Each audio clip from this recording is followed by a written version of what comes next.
So there's this other topic that comes up. So if you follow some of my stuff, let me think, it was part of an audio I did, and then also part of some of my other writings, just a whole theme of things lately developing. And among them is this topic, and I have been meaning to go through this for the longest time. And I kind of have drawn studies of it into my life and woven into other projects, but just like so many other, there's a lot of topics to address. I just hadn't directly gotten to it. At this point, I'm still not directly going into it, but it's just kind of on the peripheral of things going on. And so I just wanted to talk myself through it. So if you're familiar with Judeo-Christian type discussions and religious interpretive projects, then you're probably familiar with various scholars having discussions about the conquest narratives in the scriptures. And what does that say about God? In the Hebrew text that sets the stage for understanding things about Jesus and whatnot. How do we address the conquest narratives and that approach that seems to come from God?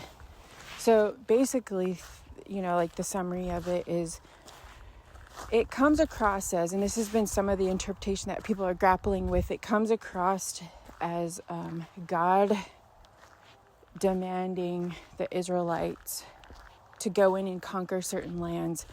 And the means by which, so there's competing narratives there. The means by which some portions interpret it is to conquer through warfare, through plunder, through annihilation, basically through death, war, and to go in and basically become an occupying force over various lands. And not always just an occupying force, sometimes just utter annihilation of different regions. And tear down idols, destroy places of worship, all of these things. And it's been deeply problematic a lot of the influence for groups talking about this is because on the stage that is described as Christianity in the text of the revelations of Jesus and whatnot, he just seems so it just seems like he just does the opposite, or not even really opposite, but entirely different approach. And so then people think, they've literally said things like this, is this a different God? This seems like a different God. The Old Testament, it seems like a war God amongst powers and ideologies and approaches, just like the warring kingdoms and whatnot. And so they're looking at the difference in this approach and this transformative teaching of Jesus, and they're thinking, Jesus comes across as seeming against violence and killing, murder, all these things, and against the occupying forces that do those things. So how do we interpret this? And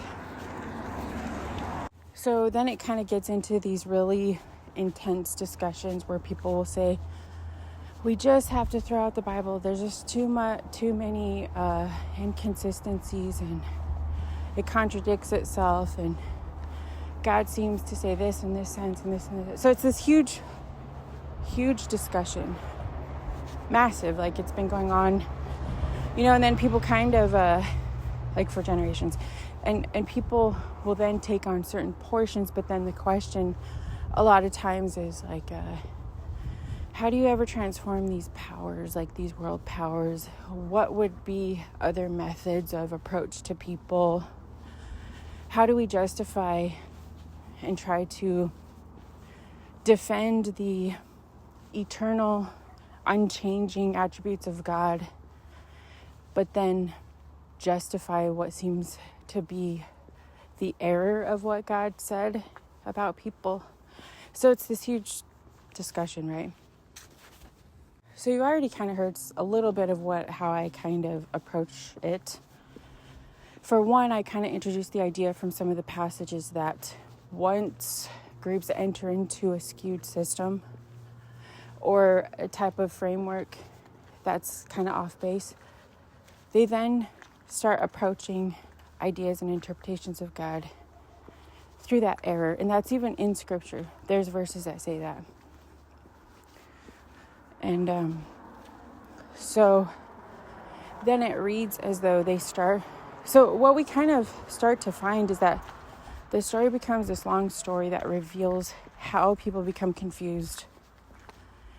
And what they start taking upon themselves, these different hostilities. They function through that and they self-justify in all of these things, right? They can become very polarized and a variety of those approaches. We also get this introduction. So at this stage, even though they could say, we fell into the temptation to take upon ourselves the power structure of kingdoms, of warring kingdoms, because our system was corrupt, because our judges were corrupt, because our priests were corrupt. And there could be some sense of that, where you could say, well, even so, though, you did, like the social vulnerabilities caused you to take upon yourself this even more massive, incorrect approach on the world stage, to take upon yourself the lens of world kingdoms. So around that stage, so let's see, how do I simplify this even more? I'd said in one of my other recordings that my approach is that I don't think God goes against the attributes of what God is. I don't think God creates evil or tries to use evil intentionally by creating it to use it, nor needs evil to be a growth mechanism. Once it becomes skewed and it increases and intensifies in collecting a more skewed state and confusion, God in the story actually just enters into the error to help critique the error by the other forms of error, so that we might see the error, recognize it, and then learn into perceiving a distinction. So basically, every time there's something that goes against the attributes of God that sound to be like they're coming from God, almost every time, and here's my approach, this is what without going in and checking every single note, my general approach is that I believe every time there's something that goes against the attributes of God, God's not justifying it. God doesn't go against his own attributes of justice and love and all these other things. There's always something else prior in the story that shows that it's error against error. And it's some kind of framework of deception. And so, along those lines, every time there's an enemy, or every time there's a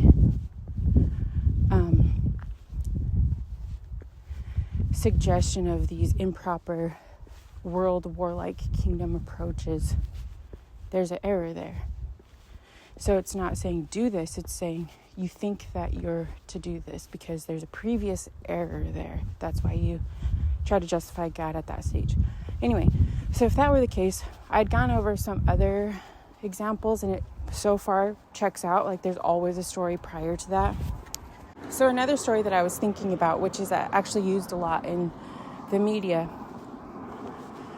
is this story that they make reference to of Amalek. You've even heard Israel talk about Amalek, blotting out the Amalekites, and that their mission is wherever they find it, or whoever they can make reference to as being Amalek, which eventually just becomes anyone they perceive as their enemy. Then they take upon themselves this justification to blot them out, or to rid them, or kill them, or, things like that. So also, if you're following, then you realize that I just recently had been talking about King Saul. And the stage of King Saul is pretty common for people to recognize as a king that fell into error and became basically like the erosion and end of himself. And you have to kind of look at, well, how did that happen though? So that's what I was talking about previously. People still, they'll look at the stage, and I didn't unpack this portion as much as I maybe could have.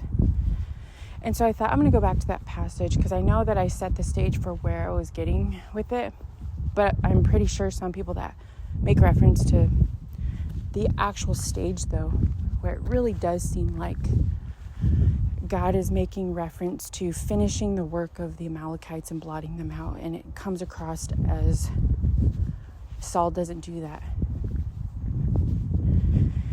And so I was going back to that passage. I didn't finish this. I'm just talking myself through it.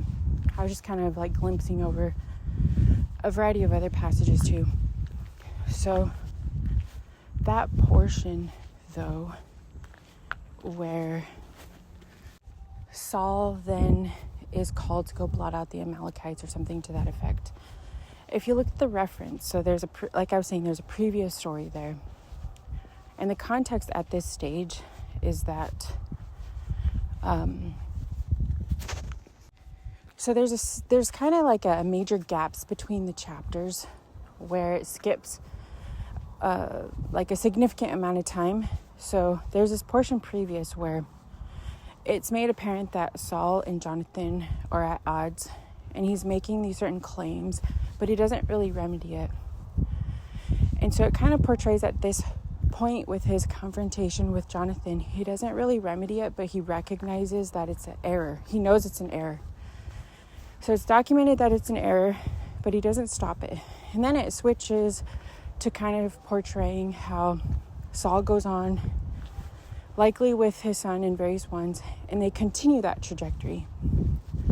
And it kind of portrays it as them taking upon themselves now a level of success. They continue on that trajectory, and they keep doing it, putting like going to war against the nations and having within their perception these levels of success. And it's at this time where then it has this quick little chapter where it just says basically that, they kind of go off and they name these lists of the warring nations and what have you. And they kind of portray it as like he went on through these years warring with these nations and having this certain amount of success, and they make a list of all the nations or what have you. And it just seems to coincide with the trajectory that Jonathan and various ones had set him on that they wanted him to do anyway. So he just seems to become that.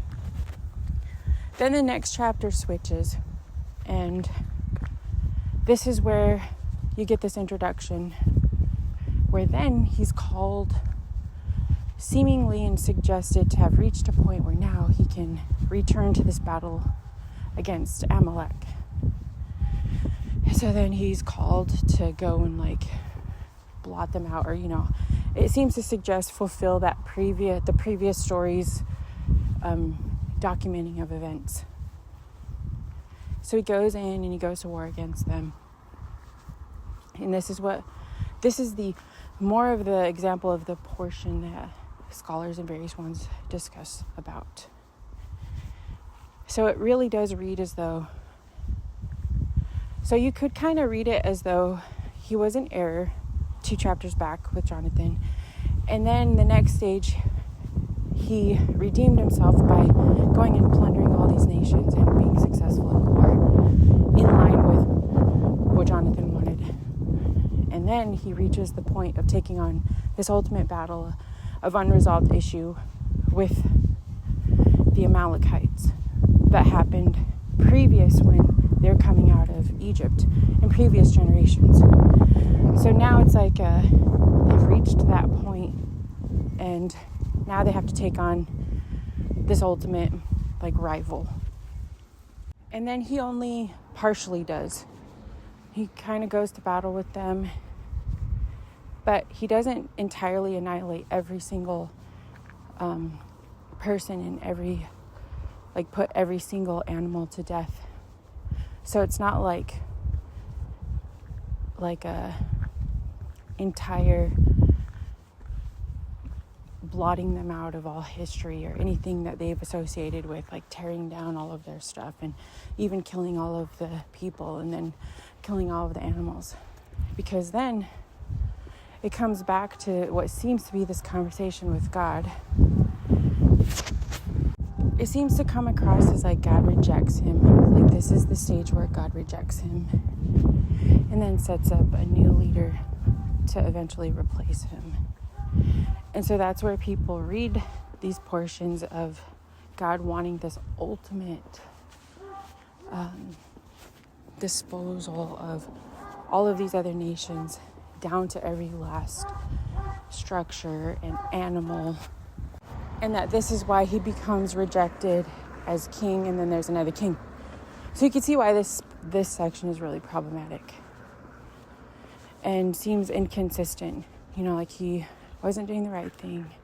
And then the person that he was critiquing then ends up being the one to create, like, you know, like Jonathan, like this trajectory of this appearance of success, and they're on this trajectory of success, and he doesn't solidify it to the utmost perfected standard of annihilation. And then it comes across as like God rejects him then because he's just not perfect enough. He's not a warmonger to the nth little minuscule degree enough.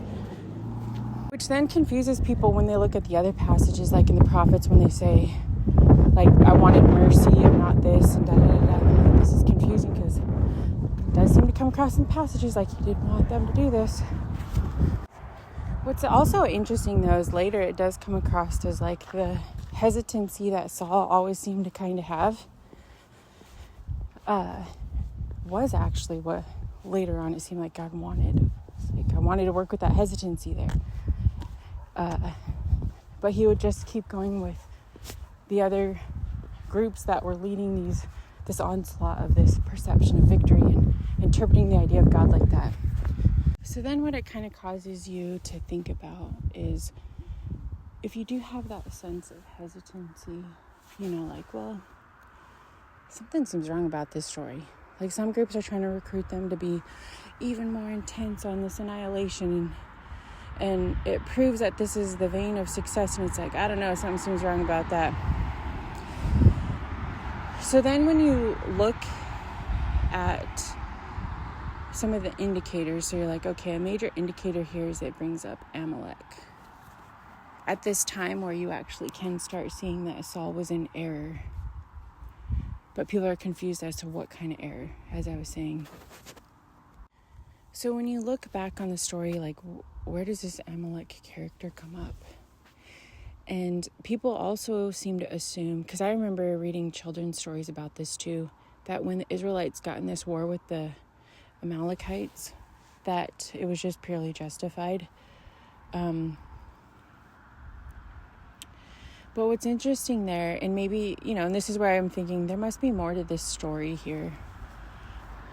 First of all, what's interesting is that the Israelites are told the framework of things and actions and perceptions they would start to have when they took for themselves a king. And I think it maybe is in Deuteronomy, you know, like when you take a king for yourself, this is the things and the framework and the results of interaction that will occur. Because that comes with the territory of approaching the world like that. But so keeping that in mind as like a interpretive tool here. What you also find, though, is when there's certain times when the topic of Amalek comes up. There's one when they're coming out of Egypt, and then that's when they get in this skirmish, and then one of them ends up documenting in the scroll that eventually they will blot out Amalek, kind of like a vow, you know. Eventually we will blot out Amalek. And then in some passages they even say, like, remember that we will blot out Amalek for warring against us when we were coming out of Egypt and that kind of thing. So, and then some people just leave it there. They just leave it there. Like, it was like a blood account, keeping the score, and then eventually, at the height of redeeming their kingdom power. They re-confronted this enemy generations later, again with Saul. But then also, though, if you look even farther back at what was happening prior to that, if I recall, and this is where I didn't do all of the intense, I'll just talk about it. So it's unfinished study. But if I recall, where it comes up prior to that is in the book of Numbers, when they're on their journey out of Egypt. And one of these other groups sees them and is wanting to figure out who are these people? Who are these people marching out here? He sees them, and then he has heard what had happened in Egypt. The whole Red Sea incident and whatnot.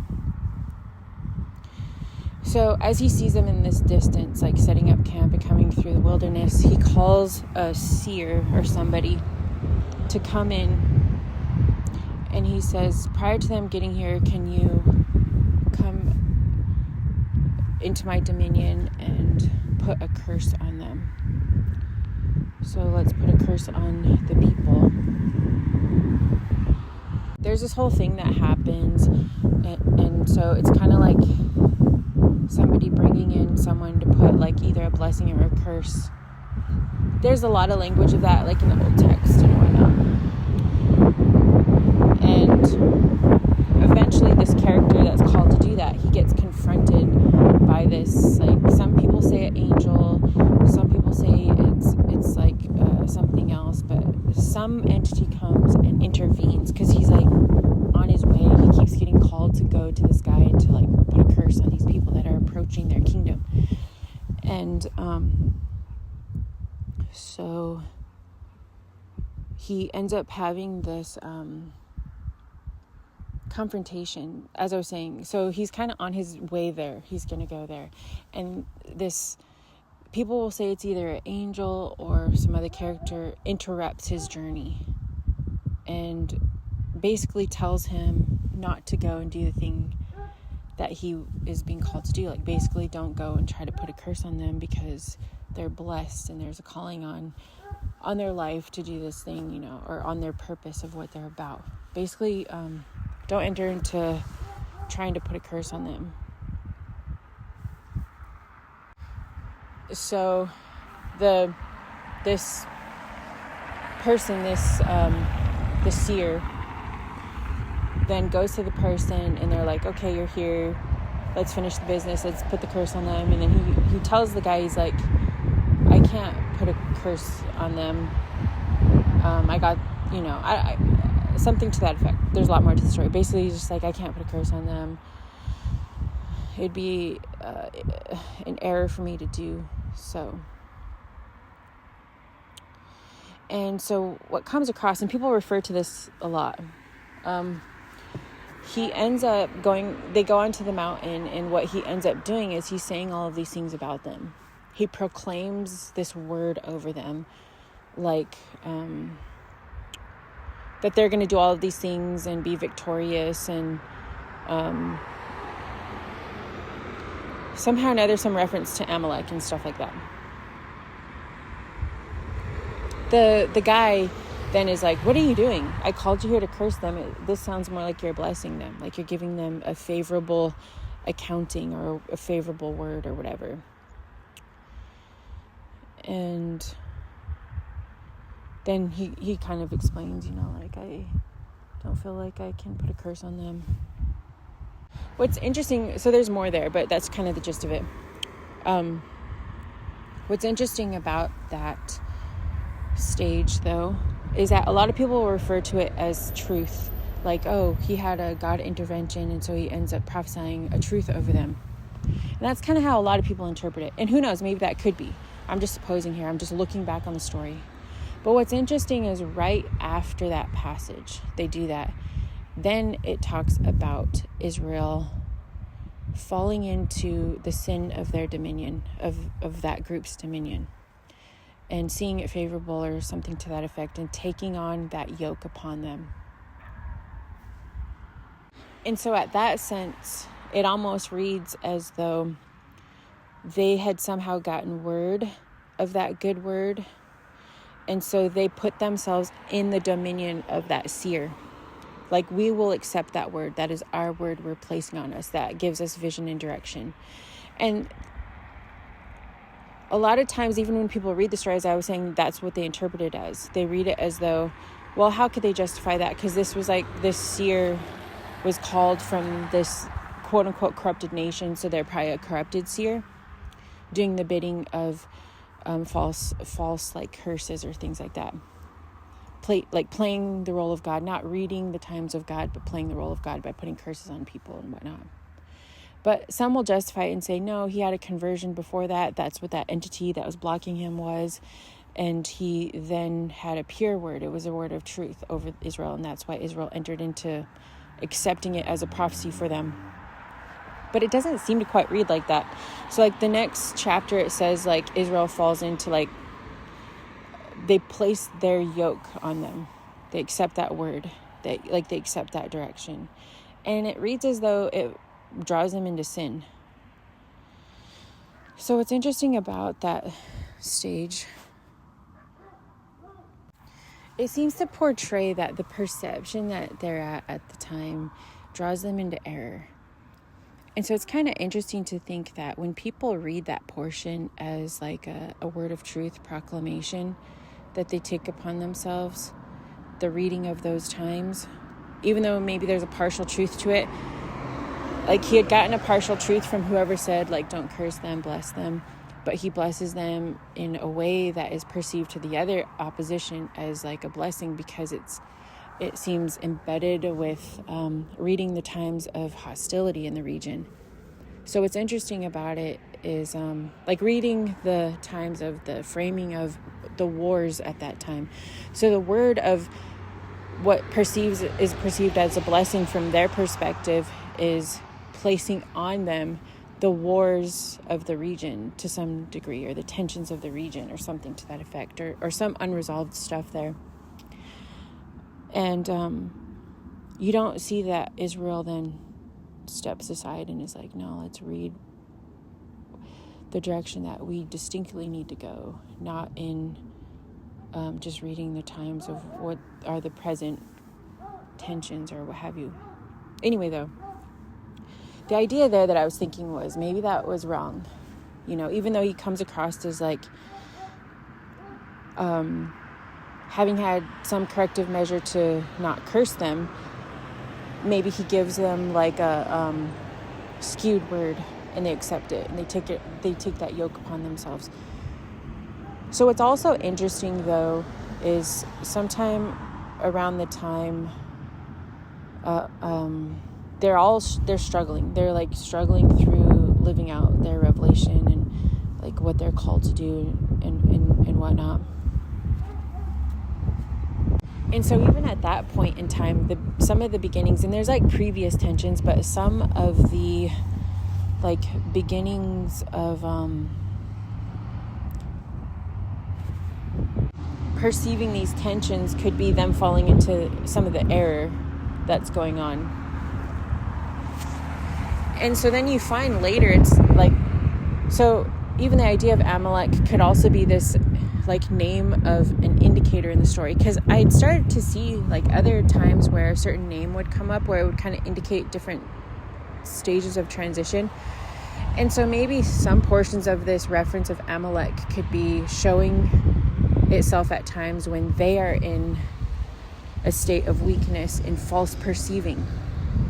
And so prior to the other times that they have these wars with Amalek, the story has already showed that they're in error. And then they're seeing the next stage through error.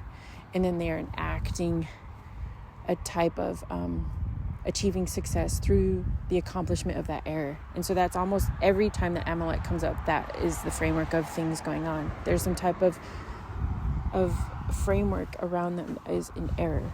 And so prior to them getting into that battle, coming out of Egypt, it even the story-wise says they're going through the valley of sin. And people can say, well, that's like a literal valley, they named it. But it also just seems a part of the story, like intentionally a part of the story.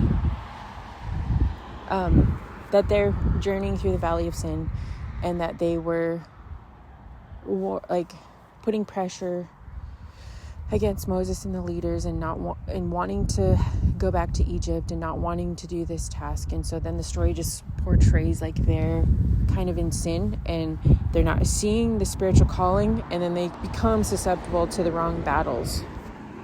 And then it's through battles that they then start to see some type of like need for the preservation of life, and then it grows incrementally through that framework.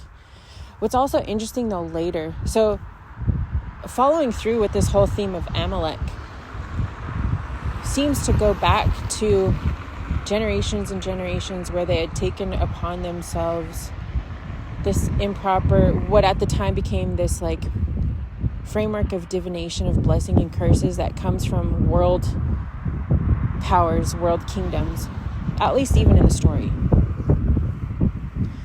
And so when it brings that up with King Saul, it seems like that's what it's making reference to, is because it even says that, you know, like this is like you're still functioning in this framework of this like world divination and like witchcraft or what have you. And you're trying to convince yourselves that you've accomplished the blessing side of it, and you're not accomplishing it. So what's also interesting though too is like you do see that Saul goes to a witch to try to divine or use divination to see where he should go in his battles. And there's a lot of blood on his hands at that time. And then when it brings up Amalek, it reminds of that word that they have yoked themselves with from the other, like, witch, I guess you would say, was thought to be in error as well. And so it does seem like at the times when they have their framework of error, and then they have an ultimate enemy, Amalek, that they're in error. It's another like false perception of good and evil. And they had at those times not adhered to God or sought out God. They usually in all those episodes sought out, or someone on behalf of them sought out a witch doctor that didn't have a good spirit about them, and put on them the wrong type of yoke of perception. And so they were seeing through that framework falsely in how to discern the times. What's also interesting about that too is later in, Ezekiel, I think it's in Ezekiel, it does say that. It says Israel, when Israel is functioning through idolatry, when they keep persisting on idolatry and wanting to go back to putting up false representations as opposed to like being in the alignment of God and the Spirit of God and Spirit of life, then God speaks to them according to their idolatry, or that the words that they get, like the word that becomes given to them, justifies or intensifies or seems to concur with their idolatry. So then like they hear what they think they need to hear, and it never really frees them. So that's what part of the critique of to Saul seems to be like, is this perception of God saying, hey, you didn't really accomplish the thing fully. What about this framework are you referring to, da-da-da-da-da. What's also interesting too is like some of the prophets later on, when the leaders are getting so off base, tell them stuff like that. They say, you draw to yourselves false guides and people that tickle your ears and tell you what you want to hear. And you draw to yourselves, you try to play like the world powers play that aren't aligned with the Spirit of life. And you try to bring people in that will like you'll force them, series of different ones, to be your type of spiritual guide. But how can they guide you when they haven't centered their own lives and they don't see clearly how to like read the times, and they tell you what you want to hear? You've made them tell you what you want to hear. And so I think that's kind of interesting too. But then even along those lines, looking at the old stories and whatnot, then the question is, okay, well, if it's portrayed as error, what were they supposed to do? And I guess on some simple note, they were supposed to kind of, at the very least, take steps of being open to certain types of deliberation and seeking for guidance and some levels of transparency and whatnot as unto God and amongst themselves. But they just weren't. There's more to it. But anyway, I'm going to leave it at that for now.